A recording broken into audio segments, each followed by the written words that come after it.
بيك حياك الله على شبكة بلدنا الإعلامية. نعم. راديو مرح من الخليل وراديو بلدنا من بيت لحم. نعم. فإحنا بنكون سعداء إنك تكون موجود معنا في هذا النقل المباشر من داخل السوق الشعبي اللي تم افتتاحه في اللحظات الماضية.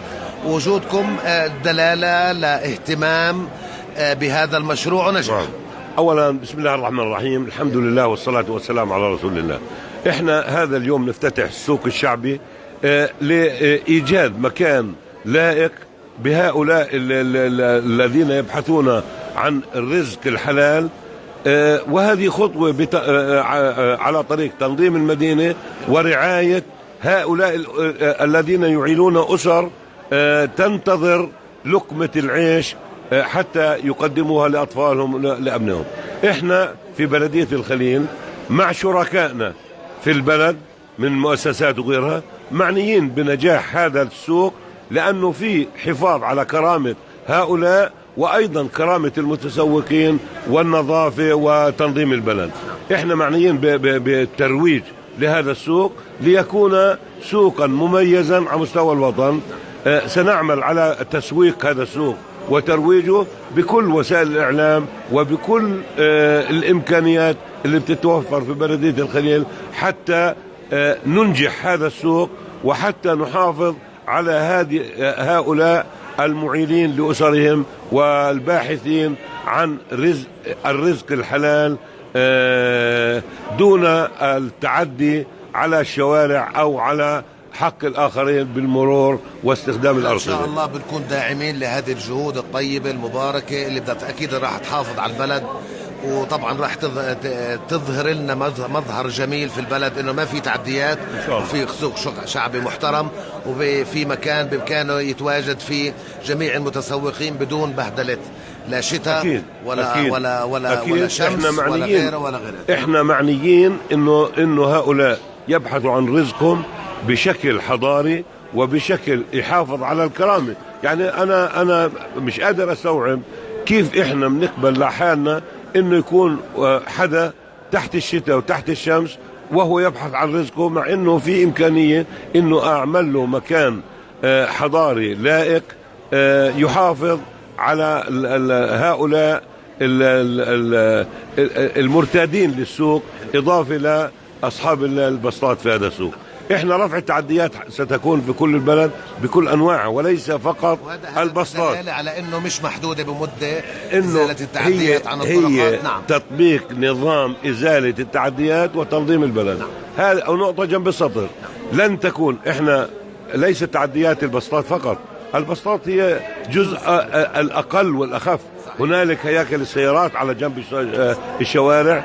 قبل يوم الخميس بالتحديد تم احتجاز آليات بلدية الخليل وهي تعمل لتهيئة مكان لاصطفاف القاطرات والمقطورات والدنبات والتريلات حتى لا تدخل البلد ولا تكون في الشوارع تعمل إعاقة وخطورة على الناس. تم الاحتجاز الآليات الجرافة والباقر ومنعونا من هذا، لكن سنعمل مصرين أن نعمل ونوجد أمكنة لاصطفاف هذه السيارات. هياكل السيارات على جنبات الشارع سيتم إزالتها. مخلفات الأبنية سنعمل على إزالتها، وأيضا محاسبة من يترك هذه، لأنه هذه فيها إعاقة للمرور وإعاقة للمرة. السؤال بيطرح نفسه، تقريبا كم بسطة تم ترخيصها؟ انا ما عنديش حتى الان هذا، بعتقد يمكن في حدود 50 الى 60 بسطة اليوم. نعم. عند النجاح انا بعرف انه البعض ينتظر ويحلم ان يعود الى الشارع، لكن عندما ييأس من العودة للشارع سيضطر انه يجي هون. السوق تلقائي راح ينتهي. ما هو لن يكون في الشارع. هو لحتى الآن يحلم انه يبقى في الشارع. احنا لن يكون احد في الشارع. السوق احنا معنيين بترويجه، معنيين بنجاحه، معنيين بأن يكون مميز ويحافظ على القيم والأخلاق والكرامة الإنسانية للناس. كل احترام. بعض أصحاب البسطات قالوا الإضاءة ضعيفة. صحيح. احنا سيجدوا كل يوم سيجدوا كل يوم شيء جديد. احنا سيتم تأهيله، وكل يوم سيضاف عليه عناصر الجمالية للعمل على تسويقه، لأنه إذا ما بتأهله بشكل جيد، هذا الإضاءة جزء وليست الكل. المنظر والشكل الجمالي، والآن الطواقم الهندسية تعمل على تنظيمه بطريقة معتبرة حتى يتم تسويقه.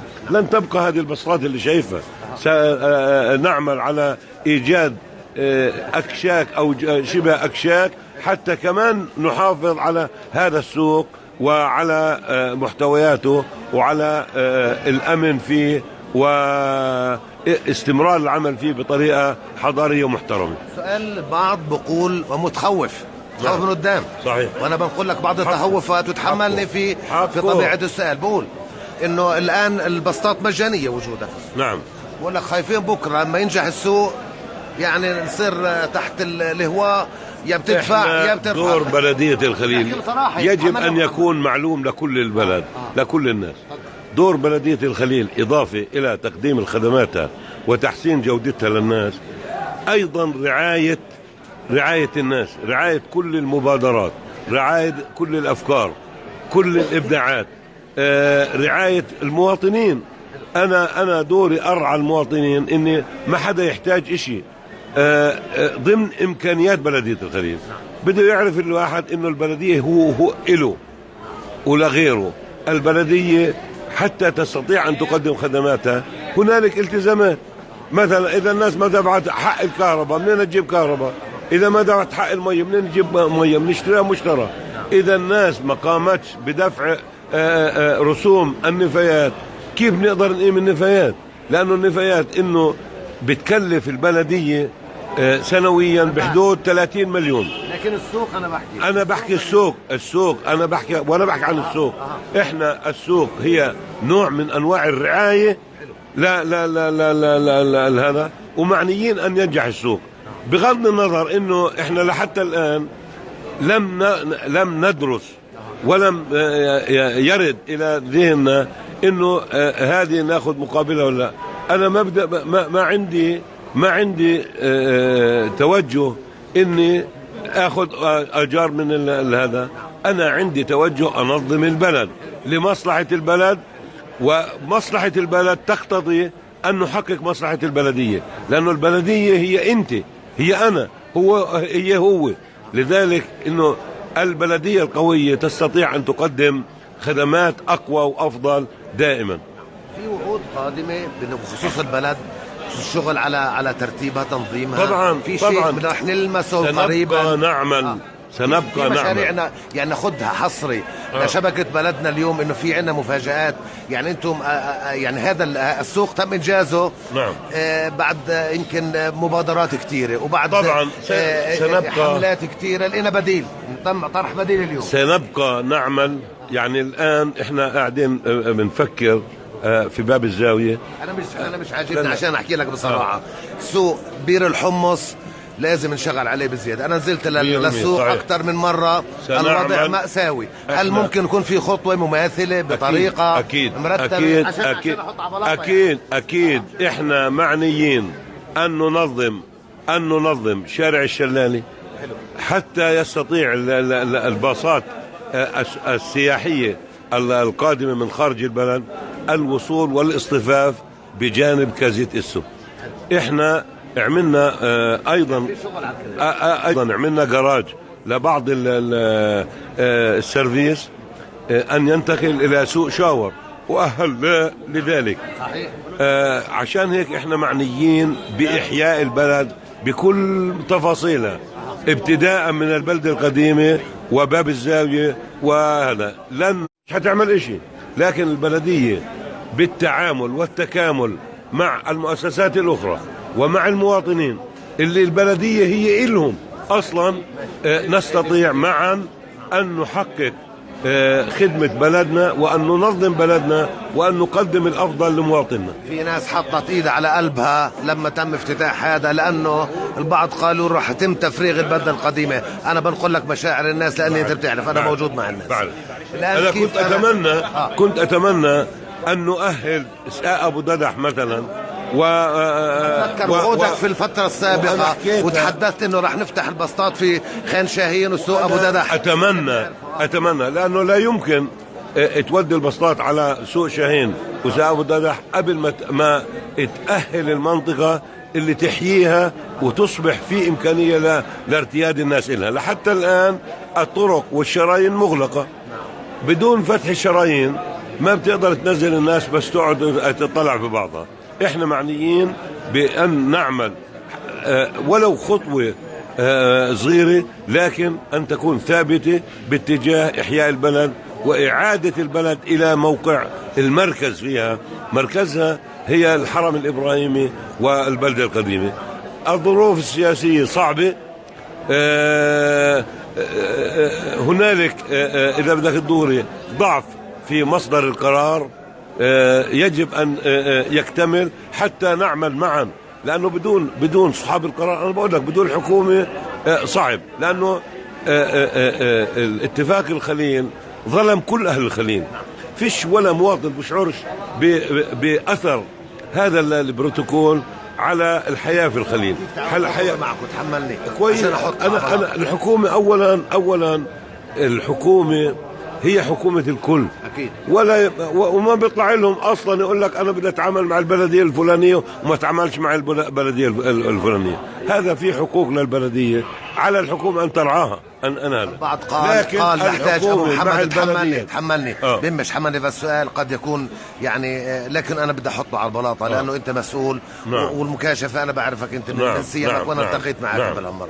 الحديث عن البلدة القديمة تحتاج إلى قرار سياسي لأجل إنجاحها. البلدية لا تستطيع لوحدها أن تنجح البلدة القديمة بدون قرار سياسي من الحكومة. نحكيها عبر هذا أنا حكيته عشرات المرات وبكرره اليوم، وقبل شوي كنت أحكي فيه. البلدية لوحدها، البلدية مع مؤسسات البلد لوحدهم لن يستطيعوا.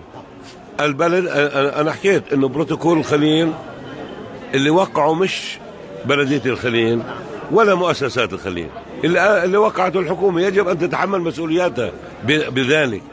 إحنا الحكومة اليوم تتفنن، إذا بدك تدوري تتفنن باستيفاء المال من الناس بكل الطرق، وعلى رأس البلدية. يوم الخميس أجاني كتاب من وزير المالية بيطالبني برسوم على الدينوميتر 2,600,000. الدينوميتر بربحهمش بيعملهمش. هذا إضافة إلى ضريبة الدخل اللي بحطوها. طيب إذا أنا بقبل يعتبرني شركة ربحية، يتعامل معي مكسب وخسارة ودفعني على الأرباح. أنا النفايات بتخسر عندي 15 مليون، بينما الدينوميتر يمكن يعمل له 600-700,000. جاي بتحط علي 2,600,000. هذه مضاف إلها إنه الحكومة ترفض الاعتراف بقرار أبو عمار بإعفاء البلدة القديمة سكانها من 100 كيلو كهرباء اللي حكوا عنهم. لا تعترف الحكومة إلا بالاشتراك التجاري 100 كيلو كهرباء، يعني ب50 شيكل 56 شيكل للاشتراك التجاري فقط. يعني الحكومة تتحمل المسؤولية. نتيجة احنا في المناطق H2 كثير من هذا لا تدفع المستحقات اللي عليها، كان رسوم نفايات أو أثمان كهرباء أو مياه أو ضريبة معارف أو غيرها. إضافة إلى ذلك إنه أغلب الدور في المناطق H2 لا يتم ترخيصها، والترخيص هو جزء من دخل البلدية حتى نستطيع أن نقدم الخدمات للناس. لذلك البلديات في كل الوطن وعلى رأسهم أو أولهم، لأنه تواجه تحديات من نوع آخر، هي بلدية الخليل. صحيح أنها هي البلدية الأكبر، لكنها البلدية الأكثر تحملا، حملها تقيل، مديونيتها على الناس كبيرة، ومديونية الحكومة كما تدعي كبيرة. لذلك هذا يحتاج إلى هذا. هنالك أيضا قرار جديد من الحكومة للسيطرة على شركات الكهرباء في كل الوطن، بإنشاء شركة توزيع الوطنية. طب إذا إحنا الشركات المحلية اللي الناس على الأقل فيها جزء من الثقة فيها، طب هل تثق بالحكومة بكرة تدفع لها؟ عشان هيك أنا بقول لك إذا بقيت الحكومة بهذا الاتجاه هي مقدمة على تخريب البلد وعلى ترحيل الناس، لأنه تتفنن باستيفاء المال من الناس. هذا الأصل في الحكومة أن ترعى هذه المؤسسات. يعني على سبيل المثال البلديات، كل بلديات الوطن تعاني من أزمة مالية. الأصل أن يكون جزء من موازنة الحكومة أن يضخ بصندوق البلديات حتى تستطيع القيام، حتى تقدر تدفع رواتب موظفينها. يعني حتى كثير من البلديات تم مكاشفة الناس بهذا الكلام. طبعا سيكون يعني عفوا خلال الأسبوع القادم. تعرف يعني طيب. أنا سعيد أول شيء أنا بحكي معك وأنك بتكاشفنا في هذه القضايا. المواطن من حقه يعلم. طبعا المواطن من حقه إنه يدافع عن حقه. لما تحدثت لي عن شركة كهرباء وطنية، تحدثت لي عن هذا امبارح يعني هذا أسبوع أو 10 أيام. كيف تصدر هذه القرارات؟ له أسبوع من مجلس الوزراء. إحنا بالنسبة لنا هذا سنلجأ إلى الناس لحماية مصالح البلد. الأسبوع القادم إن شاء الله يعني النية عم بنخطط لعقد أول جلسة لمجلس المدينة أو المجلس الاستشاري حتى يكون مرجعية البلد. المجلس البلدي غير أصلا، المجلس البلدي ليس الأفضل. يعني أنا مش جيت لأني أحسن واحد، أنا جيت لأنه عندي أصوات. لو ما عندي أصوات ما جيتش ولو كنت أحسن واحد في البلد. الأصل أن ألجأ إلى مصادر القوة في البلد، وهي أهل البلد. أهل البلد عليهم أن يتحملوا مسؤولياتهم بحماية مقدرات البلد حتى لا تتسرب هنا أو هناك. أنا بقول أنا بالعلن، أنا يمكن أكثر من مرة حكيت على الإعلام، حكيت باللقاءات المختلفة مع الناس إنه عن هموم البلد.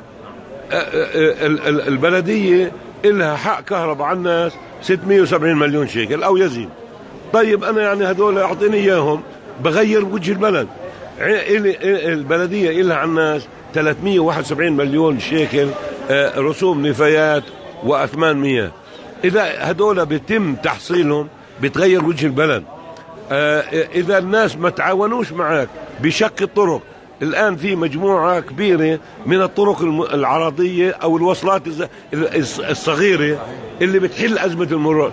يعني بتقول لي حل أزمة المرور، طب حل أزمة المرور بدون ما تتعاون معي أفتح شارع، طب كيف بدي أصير؟ أنا شايف البلدية بين المطرقة والسنديان، ما بين المواطن وما بين الحكومة، والله يكون بعوركم. هذا حقيقة.